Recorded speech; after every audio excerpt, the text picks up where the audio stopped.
पन्नगे च सुरेन्द्रे च कौशिके पाद संस्पृशि निर्विशेष मनस्काय श्री वीरस्वामिने नमः। आर्हत वाङ्मय में कहा गया है, सो ही उज्जुय भूयस्य धम्मो शुद्धस्य चिट्ठई निब्बाणं परमं जाय घय चित्तव्य पावै। आश्रय। प्रश्न होता है, निर्वाण को कौन प्राप्त होता है? उत्तर है, जिसके जीवन में धर्म होता है वह मनुष्य निर्वाण को प्राप्त हो सकता है, होता है। दूसरा प्रश्न है, धर्म किसके जीवन में होता है? शास्त्रकार ने कहा, जो शुद्ध होता है उसमें धर्म ठहरता है। तो तीसरा प्रश्न है, शुद्ध कौन होता है? आगमकार ने कहा, सो ही उज्जुय भूयस्य, जो ऋजुक भूत होता है उसके शोधि होती है, शुद्धता होती है, सरलता ऋजुता होती है, वहां शुद्धता ठहर सकती है।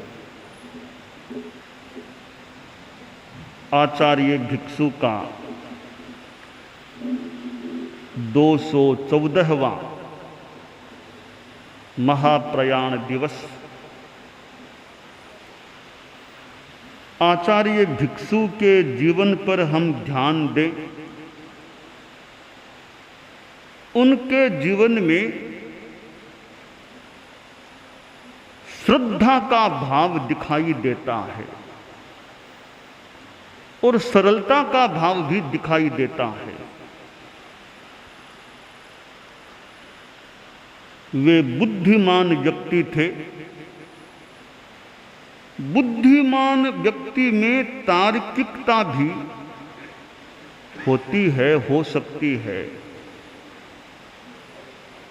पर तार्किकता के साथ कोई श्रद्धा का विरोध नहीं है। श्रद्धा और तार्किकता कोई दो ध्रुव नहीं है। श्रद्धा के साथ तार्किकता, तार्किकता के साथ श्रद्धा रह सकती है, दोनों का सह अस्तित्व हो सकता है। और श्रद्धा का एक बड़ा आधार भी तार्किकता बन सकती है। गाय होती है, वह गाय खूंटे से बंधी हुई होती है तो थोड़ी सी सीमा में ही रहेगी, ज्यादा दूर नहीं जा सकेगी। और गाय खूंटे से आबद्ध नहीं है तो वह गाय इधर उधर कहीं दूर भी जा सकती है। आदमी की श्रद्धा तार्किकता के खूंटे से बंधी हुई रहे। यह श्रद्धा रूपी धेनु है, गाय है, वह तार्किकता के खूंटे से बंध जाती है, यानी समझ पूर्वक सिद्धांत स्वीकार किया जाता है, तो वह श्रद्धा भी एक जगह केंद्रित रह सकती है। और कहीं श्रद्धा को बदलना भी पड़े तो तार्किकता के आधार पर ही बदला जाए तो वह कल्याणकारिणी बदलने पर भी हो सकती है। जहां श्रद्धा का आधार समझ तार्किकता नहीं बनता है, निराधार श्रद्धा होती है, उस श्रद्धा का भरोसा नहीं, वह कब कहां चली जाए। तात्विक आधार नहीं है तो थोड़ा बाह्य आकर्षण दिखा और आदमी की श्रद्धा उधर हो सकती है। और तात्विक आधार है, तुच्छ आकर्षणों के आधार पर श्रद्धा अपना गृह परिवर्तन नहीं कर सकती। आचार्य भिक्षु में श्रद्धा की पृष्ठभूमि में ज्ञान था, ऐसा प्रतीत हो रहा है। भगवान महावीर के प्रति उनकी श्रद्धा थी, परंतु उनका ज्ञान भी साथ में था, क्योंकि श्रद्धा निराधार नहीं तो उन्होंने भगवान महावीर की भी समीक्षा कर डाली, समीक्षा कर दी। उनके श्रद्धेय, उनके भगवान कह दें तीर्थंकर श्रद्धास्पद, पर जहां तार्किक या सैद्धांतिक विवेचना की बात आई, उन्होंने भगवान महावीर के आचरण की भी समीक्षा की और स्पष्ट उद्घोष कर दिया, 6 लेस्या हुंती जद वीर में हुंता 8वीं कर्म, छद्मस्त चूका तिन समय मूर्ख थापे धर्म। यह पद्य हमें मिलता है स्वामी जी के सिद्धांत के संदर्भ में। और उन्होंने कहा कि भगवान महावीर भी छद्मस्थ अवस्था में थे, वे तब सिद्ध नहीं थे, बीतराग नहीं थे, छद्मस्थावस्था में उनसे भी चूक हुई थी। गोसालक का प्रसंग और चूक की बात, लब्धि प्रयोग की बात, अर्थात सिद्धांत के लिए या सिद्धांत को निरूपित करने में उनको भगवान महावीर को भी चूका कहना पड़ा, तो उससे वे चूके नहीं, कह दिया। निश्चय में केवली जाने वही सत्य है। अर्थात उन्होंने केवल गुरु का ही मोह नहीं छोड़ा, उन्होंने भगवान का भी मोह छोड़ दिया। ऐसा हम एक निष्कर्ष यदि पूर्ण यथार्थ है तो निकाल सकते हैं। तो आचार्य भिक्षु में श्रद्धा का भाव था, आगम उनके लिए आधार था और संप्रदाय का भी मानो मोह छोड़ा, संबंध छोड़ा। जहां तार्किकता में लगा कि संप्रदाय भी आड़े आ रहा है या सही श्रद्धा की निरूपणा में संप्रदाय भी बाधक बन रहा है, तो संप्रदाय को भी छोड़ दिया, गुरु से भी संबंध विच्छिन्न कर लिया। आचार्य भिक्षु का ज्ञान का नैर्मल्य इतना था और ज्ञान के नैर्मल्य के साथ उनका श्रुतज्ञान विशदतर था। वे कैसे अपनी बात को समझाने का प्रयास करते थे, अपने सिद्धांतों को वे कैसे दृष्टांतों के माध्यम से समझाते थे। धर्म की विवेचना, अनुकंपा की विवेचना उनके साहित्य में दृष्टिगोचर होती है और 3 दृष्टांत उनके हमारे लिए प्रसिद्ध हैं। हमारे नई पीढ़ी के संत हैं, साध्वियाँ हैं, मौका आने पर उनका भी इस विषय का भी ज्ञान विकसित होना चाहिए कि भिक्षु स्वामी के 3 दृष्टांत क्या हैं, उनका सिद्धांत क्या है, दान दया क्या है, तेरा पंथ की मान्यता क्या है। इस विषय का भी थोड़ा थोड़ा जब बड़े हो जाएं तो कुछ ज्ञान अधिक विशद हमारा होना चाहिए। हमारी छोटी छोटी साध्वियाँ हैं, न्यारा में भी हैं, यहाँ भी हैं नई नई साध्वियाँ, छोटी साध्वियाँ, या कुछ वर्षों में दीक्षित साध्वियाँ, संत, उनको भी थोड़ा थोड़ा मौके मौके पर ज्ञान मिले भिक्षु स्वामी का सिद्धांत क्या है। हालांकि कुछ बातें तो मानो उनको कोई घूंट में मिल जाती है, कुछ तो मानो थोड़ी घूंट में उनको तेरापंथ की बात मिल जाती होगी, और वो ज्ञान कुछ मिल भी जाए तो वह ज्ञान विकसित होना चाहिए। और भिक्षु स्वामी को समझने के लिए उनके दर्शन को समझना अपेक्षित होता है। परम पूज्य गुरुदेव तुलसी, परम पूज्य आचार्य महाप्रज्ञ जी ने भिक्षु स्वामी के सिद्धांतों को जन भाषा में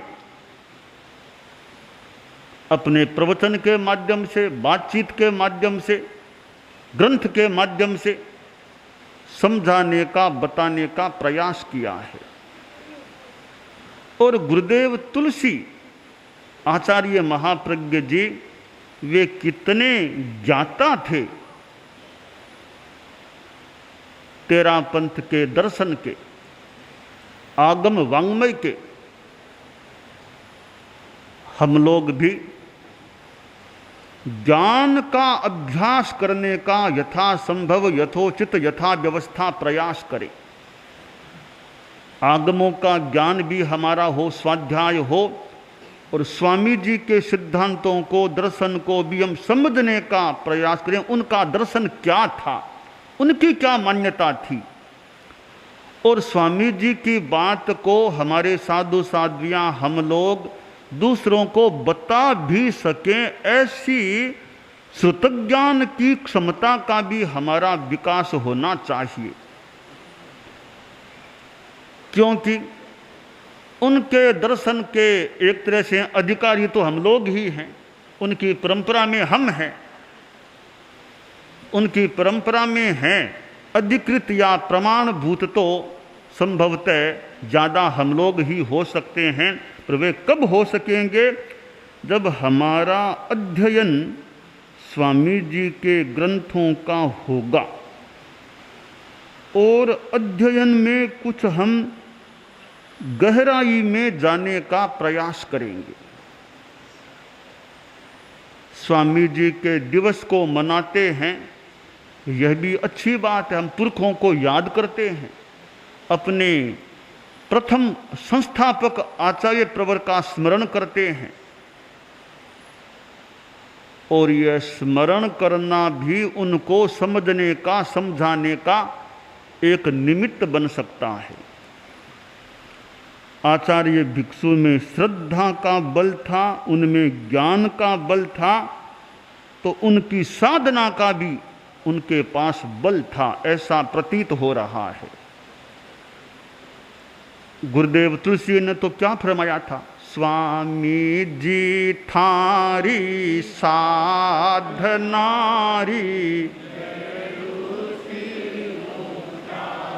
ओ स्वामी जी थारी साध,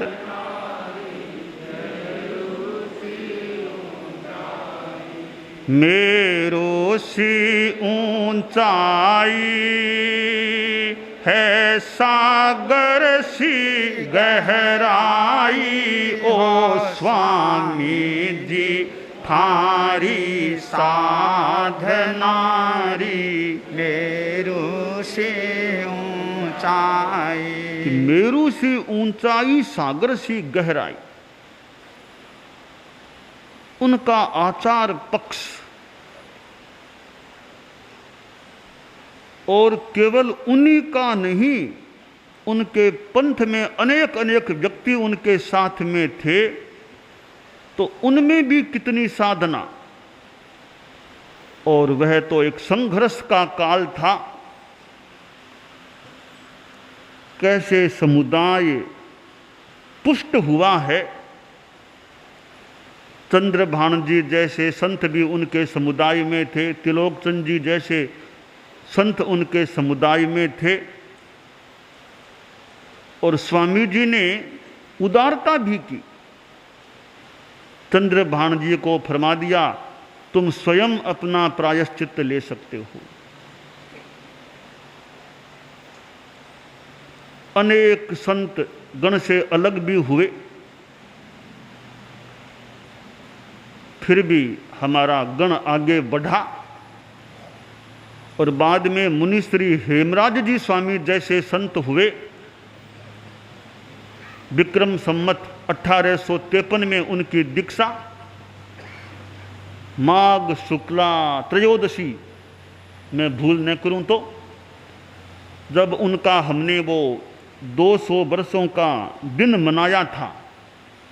गुरुदेव तुलसी तो लाडनू में विराजमान थे और आचार्य महाप्रज्ञ जी विदाश्रम में विराजमान थे। तब हमारे दीक्षाएं हुई थी कई संतों की, मुनि कीर्ति, विस्तृत आदि आदि कितनी दीक्षाएं हुई थी। मलय शरीर कई दीक्षाएं उस समय हुई थी।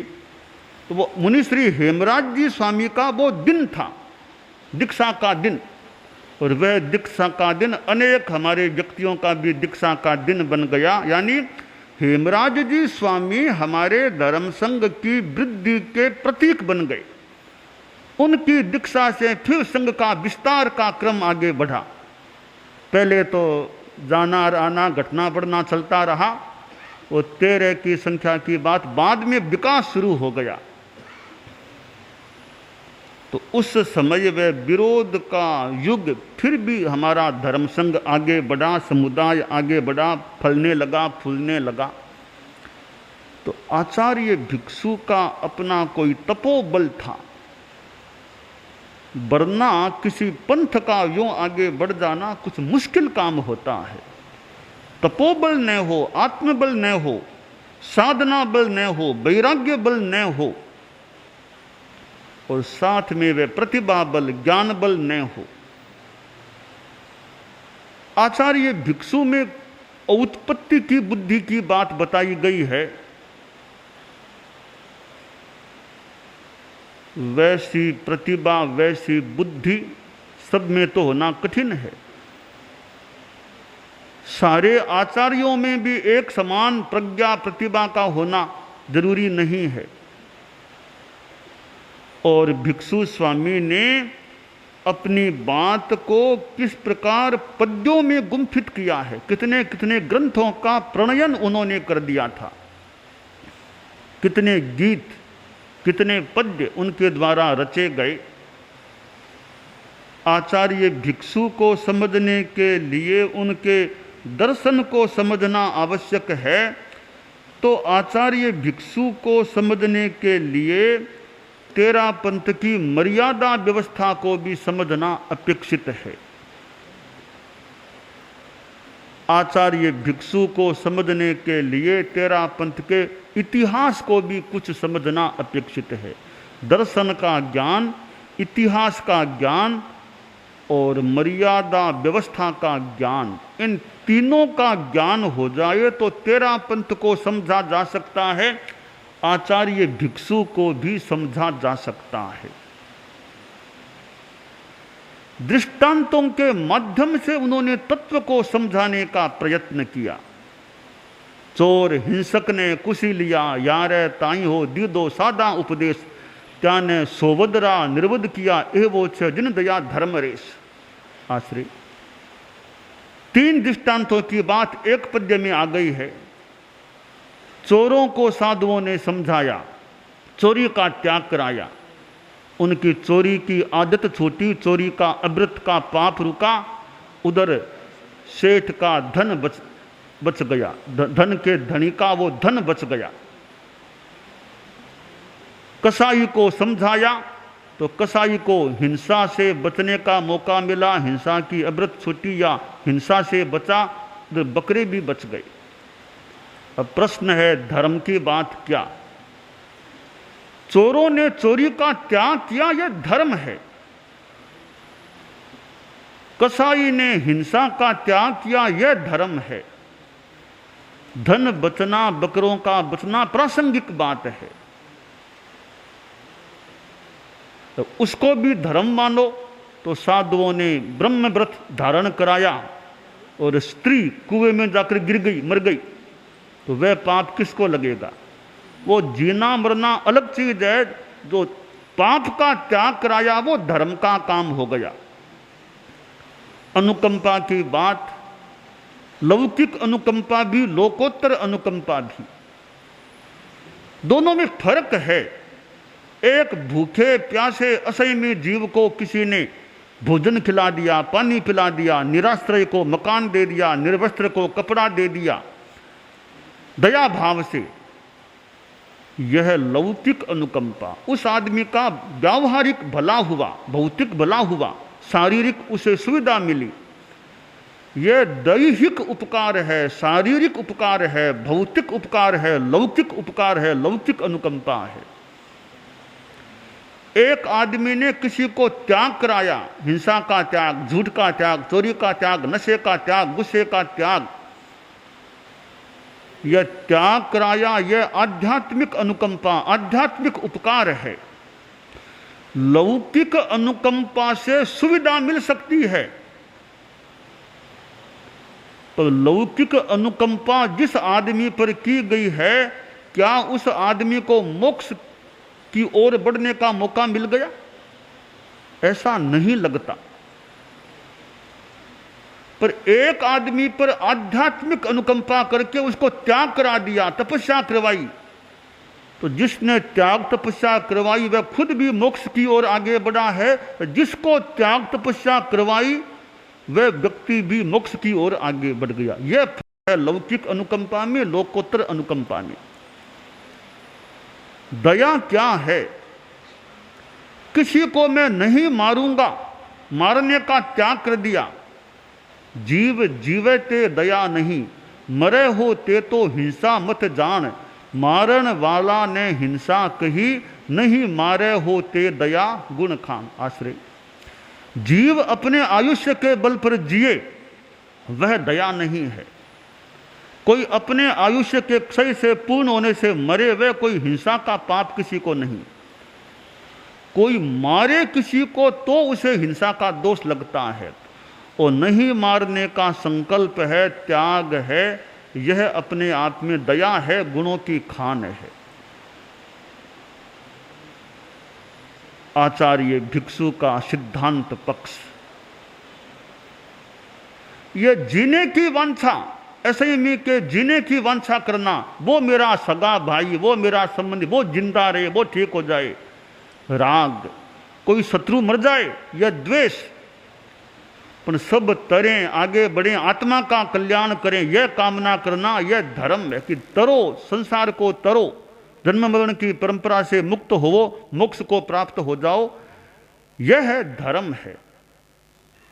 तो आज आचार्य भिक्षु के प्रति मैं श्रद्धा अर्पित करता हूँ। उनका यह 214वां महाप्रयाण दिवस मनाने का अवसर हमें प्राप्त हो रहा है, और हम अध्यात्म की दिशा में आगे बढ़ें, यह हमारे लिए अभिलषणीय है।